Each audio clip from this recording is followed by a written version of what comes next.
오세훈 서울시장이 발표했던 여러 가지 이 정비사업 정책과 관련해서 그래서 많이들 문의를 주고 계십니다. 그러다 보니 이 재개발 사업에 대한 관심이 높아진 게 사실인데요. 하지만 또 이런 고민이 한켠으로 생기게 되죠. 이러다가 시장이 바뀌면 또다시 사업이 좀 지지부진해지는 거 아니냐, 투자 조심해야 되는 거 아니냐 고민들이 되실 텐데요.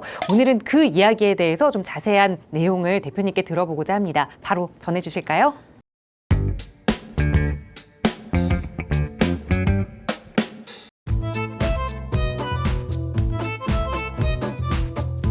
금방 말씀하신 대로 내가 투자했는데 근데 만약에 뭐 예를 들어 뭐 정권이 바뀌거나 아니면 시장 바뀌면 이것도 안 하는 거 아니에요? 이렇게 많이 여쭤보시거든요. 그 이유가 뭐냐면 우리가 그 전임 시장이셨던 박원순 시장 때 재개발을 막았었거든요. 그런 어떻게 보면 학습 효과가 우리 지금 시청자분들 있으신 거죠. 예, 그래서 우리는 제2의 재개발 전성기인데 만약에 이게 시장이 바뀌게 되면 이 재개발에 대한 정책이 바뀌는 거 아니냐. 를 주제로 한번 간단하게 한번 설명을 한번 드리겠습니다. 우리가 이 박원순 전 시장님이 하셨던 정책이요. 사실은 재개발 재건축을 막았던 거죠. 그렇죠? 박원순 시장님 재임 기간 동안에요. 거의 한 10년이잖아요. 예, 재개발로 구역 지정된 지역이 하나도 없어요. 자, 그리고 되려 뉴타운 출구 전략이라는 정책을 펴면서요. 재개발이나 뉴타운으로 지정이 되었던 지역을 약 52%를 구역 지정을 해제를 해줬습니다. 그래서 서울에 보면 뉴타운들도요, 구역 지정이 해제가 되면서 이가 빠진 뉴타운들이 많은 거예요. 그만큼 재개발이나 재건축에 우호적이지 않았다라는 거죠. 근데 그 이유가요, 가장 이제 큰 틀에서 보면 서민들을 위한 서민 친화적인 정책이었습니다. 무슨 말이야? 재개발 재건축을 막았는데 왜 서민 친화적인 정책이지? 그 이유를 제가 설명을 드리겠습니다.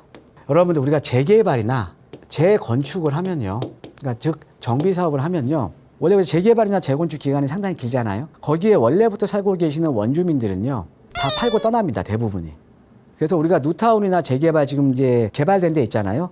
거기에 보면 원주민들이 재정착한 평균 재정착률이요, 여러분 놀라지 마세요. 17%밖에 안 됩니다. 즉 10집 중에 8집이 원주민은 팔고 떠나는 거예요.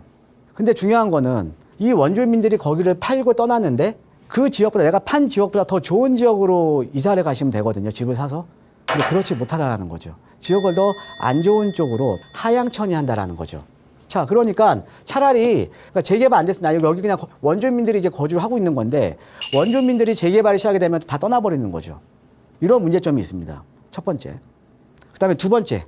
자, 원주민이 떠난 자리는 누구로 채워지죠? 투자자로 채워집니다. 투자자로 채워지면서요. 어찌됐든 여러분들 느끼셨잖아요.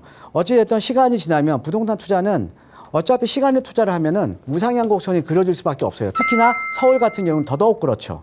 그래서 투자자들은 버티면요, 개발 이익을 독점을 하게 되죠. 그래서 우리가 재건축 같은 경우에 개발 이익에 대한 세금 환수를 하잖아요. 그래서 투자자들이 이제 개발 이익은 다 독점을 해버리는 거고요. 또 문제가 있습니다. 재개발 재건축을 하게 되면요, 거기에는 노후된 주택들이 있으니까 임대가도 낮잖아요. 그죠? 비교적 저렴한 주거에 대한 비용을 쓰면서 내가 거주를 할 수 있는 거죠. 그런데 이게 다 헐려버리면 서민들이 싸게 살 수 있는 주택들이 대거 멸실되는 거예요. 그럼 재개발 재건축을 하면 할수록 서민 주택의 부족이 심화되는 거죠.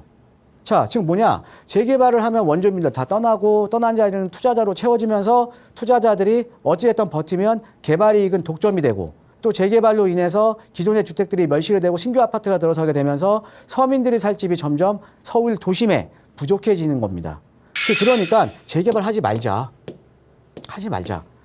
어떻게 보면 서민 친화적인 정책이었죠. 그렇죠? 거기다가 한 가지 가장 중요한 이유가 있어요. 여러분들. 재개발은 주택 공급 효과가 없어요. 많은 분들이 재개발 같은 경우에는 저층 주거 지역이잖아요. 있어봤자 뭐 빌라 뭐 4개 층이잖아요. 그죠? 이렇게 좀 낮은 주택들이 많은 지역에 아파트를 높게 올리니까 재개발하면 주택 공급 효과 크다. 이렇게 생각하시거든요. 아닙니다. 그러니까 낮은 지역을 아파트 올린다고 해서 우리가 그러니까 착시를 하는 거예요. 자, 왜 그러냐면 재개발 지역 같은 경우는 노후도가 높은 지역이기 때문에 이 노후도가 높은 지역은 다가구 주택이 상당히 많습니다. 다가구 주택, 주인 소유 한 명에 여러 가구들이 거주하는 다가구 주택 비율이 상당히 높다라는 거죠. 보통 한 40% 이상이 됩니다. 그런데 이 다가구에는 지금 6가구, 8가구가 살고 있다라는 거죠. 자, 근데 이 다가구 주택이 헐리면 원칙은 아파트 한 채밖에 안 줘요. 즉, 한 가구밖에 못 들어가요. 때에 따라서는 플러스 원이 되는 거죠. 최대 두 채입니다.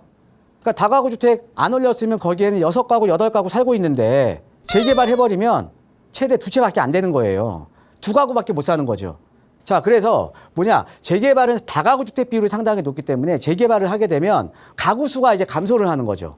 가구 수가 감소를 하면서 즉 주택의 질은 좋아져도 주택의 양은 늘어나지 않습니다. 되려 줄어드는 경우도 있어요. 때에 따라서는 사업성이 안 좋은 데는요. 자, 근데 우리가 재건축이라는 건 그냥 1가구에 1세대가 있으니까 재건축은 저층 재건축이든 중층 재건축이든 어찌됐든 주택 공급 효과가 크죠. 근데 재개발은 이렇게 따져보니까 주택 공급 효과가 없는 거예요.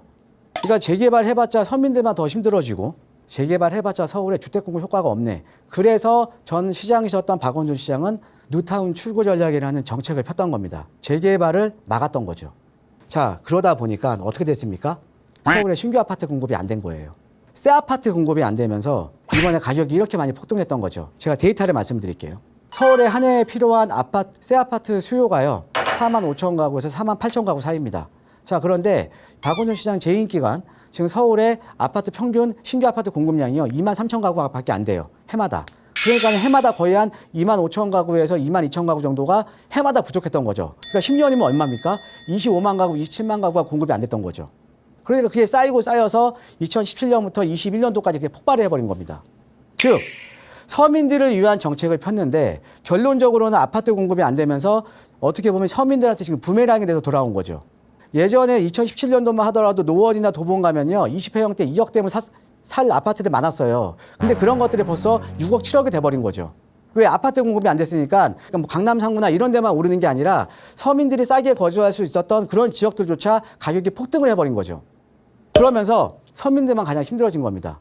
그러니까 뭐예요? 그래서 지금 서울시나 정부나 부랴부랴 정비사업에 대한 활성화 대책을 내놓는 거예요. 서울 도심권은 재개발, 재건축 외에는 대안이 없는 거고 주택 공급, 서울 도심의 주택 공급 기반을 유지하기 위해서는 재개발은 계속적으로 정권이 바뀌더라도 시장이 바뀌더라도 지속적으로 이루어질 수밖에 없는 겁니다. 자, 모든 정책들은 어떻게 보면 선의로 이제 정책들이 나오게 되는 거죠. 근데 정책이라는 게 사람들이 만드는 거기 때문에 이 정책이라는 게 100% 성공하지 않잖아요. 하다 보면 실패를 하면 또 정책이 바뀌어야 되는 거죠. 그래서 지금 이제 재개발, 제2의 전성기를 맞은 이유가 바로 여기에 있다라고 좀 이해를 하시면 될 것 같습니다. 예, 그래서 최근에 저한테 많이 여쭤보시는 게 정권 바뀌면, 시장 바뀌면 재개발 안 되는 거 아니에요? 아마 제가 오늘 말씀드린 게 그거에 대한 답이 좀 되셨을 것 같고요. 자, 부동산에 대한 고민, 무엇이든지 괜찮습니다. 매수에 대한 고민, 아니면 아파트 청약도 괜찮고요. 지금 소액 투자에 대한 상담도 상당히 많습니다. 이 소액 투자에 대한 문의도 괜찮고요. 전화해 주시면 저와 함께 상담과 답변이 가능하니까요. 많은 전화 참여 부탁드리겠습니다.